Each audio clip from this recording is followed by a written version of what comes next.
Welcome to the CW3 Confidence, Women, Wealth, and Wellness episode, part 2 of Robert Schein's 7 Keys. He's with Blanky Schein Wealth Management. He's joining me today to share his 7 keys, the last 4 here. And so welcome, Rob. Yeah, thanks, Bronwyn. And to everyone out there, thank you for such a wonderful following. I think we're getting a lot of wonderful just reviews, and more importantly, they're asking for more content. So we ask that you share this, you follow, you like, and we got some special stuff for you too. That's right. So I'm just going to go over your 7 keys briefly here. In the first episode, we talked about mindset, being open to growth and furthering your education, and the art of negotiation. And in this episode, we'll talk more about planning, we'll talk about family, and network of advice, and of course, self-care. So with that being said, Rob, let's jump right into it and talk right about planning and how people should be planning for the future of their wealth. Yeah, so Bronwyn, thanks again. Let's take a step real quick back. If you're joining us for the first time, my job as a financial advisor, I own a wealth management practice, and over my 20-year career, I've had the luxury and the ability to serve those who have all the retirees, if you will, from starting out with nothing to having stuff, and now they're being the biggest philanthropists of the Coachella Valley here and across the United States. And what I've taken away from that is, 7 specific keys. One is the mindset, having a strong mindset, always feeding yourself with positive thoughts, and always seeking positive thoughts that really keep you, moving forward, and always, being mindful of the past, but being strong about, what's ahead, and having a positive outlook, open to growth, lifelong learner. That's a key element. So it doesn't matter if you're 95 years old or 9 years old, always be open to growth. The art of negotiations, from your first salary ever to, waking up every morning and wrestling with the alarm clock and saying, should I do, my daily routine, which is, my taking care of myself from, health and wellness standpoint, as well as doing the other things that I need to do, just to provide for the family. And then now we're going to get to, today we're going to talk about the next 4 of the 7. One is planning, and in my financial planning practice, if you will, every one of our clients has a financial plan, and it's a living, breathing document of their current situation in life, their goals, and their feelings. And that's a reflection then into how we invest, which is, in their world, their assets, their asset allocation. And that's just sort of what we do on our daily basis for our clients. But taking a step back to the plan, if you go to neuroscience, if you go to, seasons, if you go back to the Bible, there's 90 days. Humans are programmed for every 90 days. If you go to the cycles and business cycle, it's a 90-day quarter cycle. So what we like to do is plan on a quarterly basis for next 90 days. Because if you say, gosh, in the next year, 2 years, and 3 years down the road, where I want to be, writing goals down and having a plan for that is a wonderful thing to do. But keep in mind that, you can make small incremental day-by-day progress by having a 90-day goal. And so what we like to say is, plan for the next 90 day. Eleanor Roosevelt said that it takes more energy to wish than it actually does to actually plan. So take some time now. We all have a little extra time, and say, hey, what does the next 90 days look like?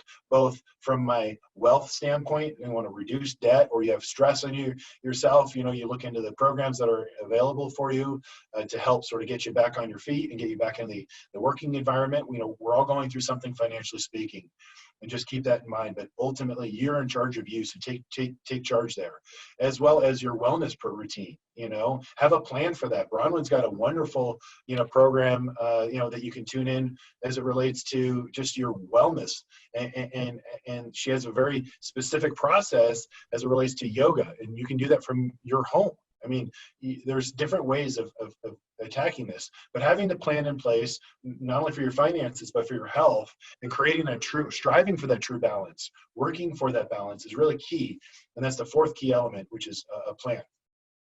Yeah, I think you definitely nailed it, Rob, when you say about balance. And it is about finding balance, and not just with everything that's going on, but just overall balance in your life. And so planning, I'm always kind of taken back by people who don't plan in a certain way. So I kind of think to myself, where are you navigating from and where are you going to? So to get a plan definitely will give people some proper direction, but definitely for their financial wellness. Now, when it comes to family, which is your fifth key, Rob, I know that you are very devout about your family. You have a really strong family, beautiful wife, children, and dogs, all the stuff, right? That a family is made of. And That's why I'm at work. but you do, you are a perfect example of having a really solid family. But can you go a little bit deeper into that and how having your family and having such strong roots with your family, how can you share better that other people can achieve that as well? Yeah, so in the definition that we use, and this key here as it relates to family is, it's not just those that are blood related or married into family specific. I mean, family could be, best friends. Family could be, adopted, friends from or parents and grandparents. I mean, your family is really who you let in, and that's another key later that I'll talk about. Sort of your network of advice. All these keys are sort of interconnected. But ultimately, family is one of those things where, if you look at the wealth aspect or just even money, right, that comes into it. If we look at, the wellness aspect, that comes into it. You want to be there, financially speaking, for friends or family that need it, parents or children as we're going through, times that are tough right now. So you have to make certain that you're taking care of yourself as you go through this. But, ultimately, Bronwyn, we're definitely far from even close to perfect. And I, as a father, I will tell you, I think I'm failing miserably on a kitchen table on a nightly basis in quarantine because I'm desperately trying to relate to my kids and desperately trying to let them know that, like, here are the things you guys need to, learn and absorb, or here are the health aspects and wellness aspects that are so important, and here's why. But at the same time, I've got a house full of teenagers, and I'm dad, and so that's why I do these video broadcasts, because maybe if I can give that same advice to somebody out there and they'll listen, but definitely not in my own house. So I don't know if you have the key. I definitely don't have the key. We're working through this, but I will say I think the key takeaway there is just constant work. Just be dedicated, and it's not easy. In times like this, it's even more tough, if you will. I say a lot of I'm sorry's, and I apologize a lot. I feel like I'm doing that more and more, but we'll get through this. But I think the family takeaway is that we all have a mission and a shared value system. I think that's key. And we very specific on those values, and we communicate that we're on the same page. And also, we also have a communication process. I was talking to my wife about this the other day, and I don't watch the Kardashians. But I will tell you, it's on from time to time in my household of teenage daughters. And I was watching an episode with one of my daughters, and I was really impressed with the communication style. Meaning, I don't know which one it was, Chloe or Kaylee or whomever. Probably not right. I don't know their names either. I know that's terrible. But the take-home point here is that they were communicating in a fair, balanced, mature, just framework.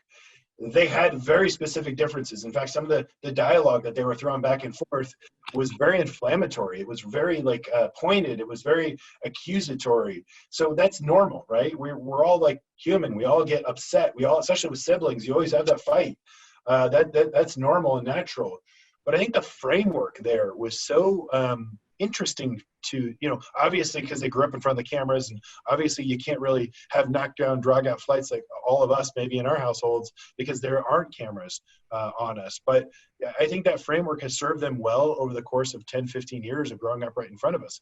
So I'd liken that with, listen, there is a communication style that is healthy. There is something where, again, they work towards that. So whether it's not perfect, no one's perfect, but you have to be committed, have sort of strong sense of values, be on the same page, and then work towards that communication style.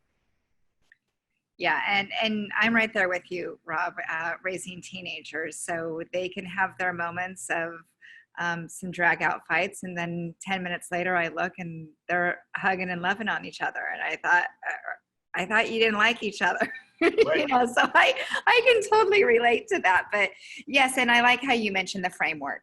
I think if you have that, the values there, it eventually all comes together. So yeah, that's some really, really good, helpful suggestions.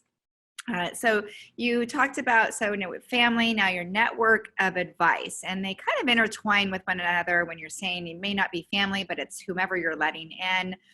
Network advice is also probably going to be that of someone you really trust. Yeah, so the network of advice is, Jim Rohn, who, is a great motivational speaker that I followed for many, many years. He had a lot of great sayings, and a lot of great messages for us. One of those that I basically just love and adore, I really think it's true, and the older I get, the more true it becomes throughout the years, is, you're the average of the 5 people you spend the most time with, outside your family, if you will, or including your family. And so if you have positive influences or people that bring you up, or negative influences and people that pull you down, you really have to just be like, work through your relationships, and make certain that they're constantly being supportive of you, and you're giving as much as you're getting from that relationship. It's mutually beneficial. And if not, it's okay to move on. It's not that you're not friends. It just means that you're spending more time with those that should be sort of in your network. And then shifting gears from a professional setting, a network of advice. Again, I'm a financial advisor. So, in the times like these, you want to have, from a financial or wealth building standpoint, those that have been most successful. Again, that's where I get my keys from, that I've served for all those years, my clients, if you will. They've have a very strong network of advice. So as an example, you have your financial advisor, you have your estate planning attorney, you have your CPA, and you have all your other business team that works together. What I like to say is they play well in the sandbox together. So not one or the other is jockeying for position. They're working on the same page, in a unified fashion, to help serve your financial needs. And the quicker you find that team, if you will, in your wealth building team, and you might not think I have anything to manage, you actually do. Seek those that are willing to help you in the financial world, that are, fiduciaries, if you will, that they're legally obligated to help you and give you the best financial advice, not sell you anything. But that's on the network of advice from a professional standpoint. But just even in your, back to our kids, our teenagers, you're the average of the 5 people you hang out with. So make certain that network of advice, or people that you hang out with, are true to you. Yes, and that is really good. I've worked with a lot of coaches and motivational teachers and speakers over the years. And one thing, and it very much relates to what you're saying, I had one coach who said to me, align yourself with the people you want to be aligned with. And it goes back to the same thing that you're saying, play nicely in the sandbox, get your 5 people.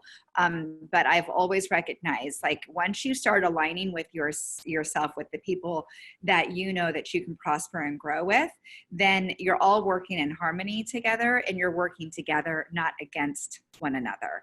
And I think that goes back to playing nice in the sandbox, and just having the right alignment of people around you that that you can grow with. So now we'll go to self-care, which is something I'm very, very familiar with, but I would love to hear what you have to say about self-care, Rob.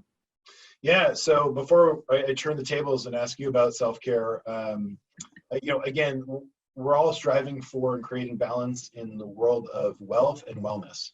And ultimately, again, going through my daily news feed, if you will, I was able to pick off this most recent study that was done by Yale and Oxford researchers. And let me just read this to you, Bronwyn.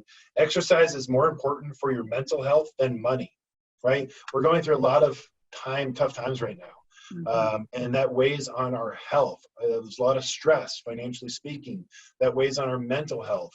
Well, the new research that just came out and produced by Yale and Oxford, essentially the take-home point is, think about this. At 365 days, when this is what we're talking about, in a calendar year, 365 days, we always have good days and bad days, right? We're human. That's the way human nature works. And you physically have a good day and you physically have a bad day.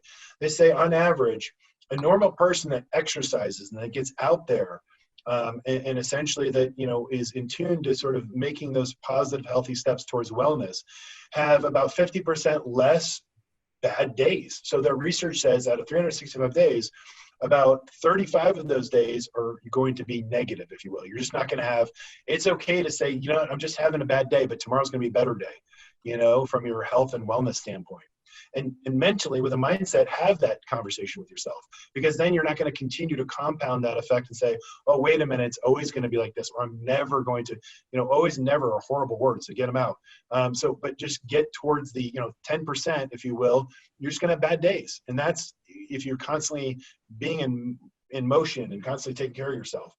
Now, conversely, the study actually shows that you have a 50% increase, meaning like you're going to 15 or 16% of your days out of the 365 days of just being more and more feeling bad. You have bad days. So get out there, exercise, art of self-care, if you will. And there's a huge wellness component, especially now, Bronwyn. And now that we're at home, Bronwyn, there's, we're negotiating with ourselves, if you will, to work out or how to work out or what do we do. We're negotiating with ourselves. I need to practice social distancing personally from the refrigerator. Because I just don't want to get the Corona 15, I think is going around. Yeah, that's good, Rob. That's good. So I don't know, Bronwyn, what can we do? Well, it's interesting because I am doing my classes, Rob, by Zoom Monday through Friday. And I realized that had I not taken the initiative, even going back to your 7 keys and putting myself out there and making myself available for my current clientele, that if I wasn't coming to the mat for them, I'm not quite sure I would make it to my yoga mat for myself, to be very honest. So each day that I'm with them, Monday through Friday, I always thank them, not only for the support that they're giving me, but also, thank you for bringing me to the mat, because I'm able to practice because it's not an obligation, but it is a responsibility of mine to show up for them, but I also get to show up. So it goes back to your planning, right? It's something that you need to plan. So, plan even a workout. I mean, you've got all day, but a lot of us are working from home, but you still can plan it a lot easier. And now, get the family involved. And I know that a lot of you were doing that with your family, and or you're probably still doing some sort of workout. I'm making sure that I'm getting my daughters out on a walk. We've not ventured into Palm Desert since all of this happened, if you can believe that, but they have closed the trails here in La Quinta. But I am making sure today I think we're going to play Frisbee, which I've not played in a very long time. So I think we're going to play Frisbee. I'm kind of going back to old school. We did play Monopoly yesterday. Anything that's kind of stimulating the mind in a different way. We're on spring break right now, but I did get some information. So to answer your question, and this actually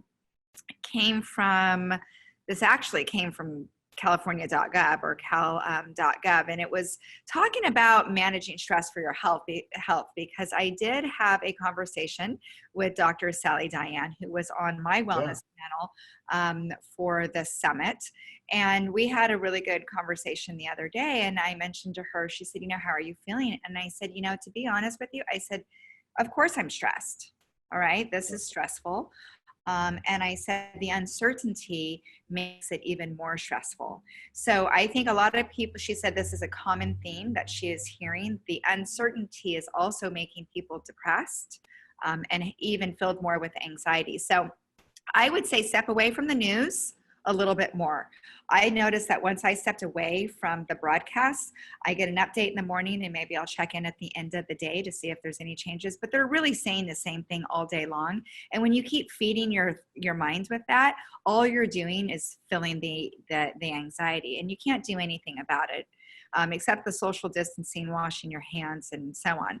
So they talked about having supportive relationships, that of engaging in exercise up to 60 minutes a day, getting plenty of sleep, making sure that you're eating properly. There are sources for mental health support. And then they did mention to have some sort of mindfulness practice, that of meditation, prayer, or yoga. So I loved actually seeing that they were mentioning those modalities that people could implement into their life. And, people say, how do I meditate? Or I've never done yoga.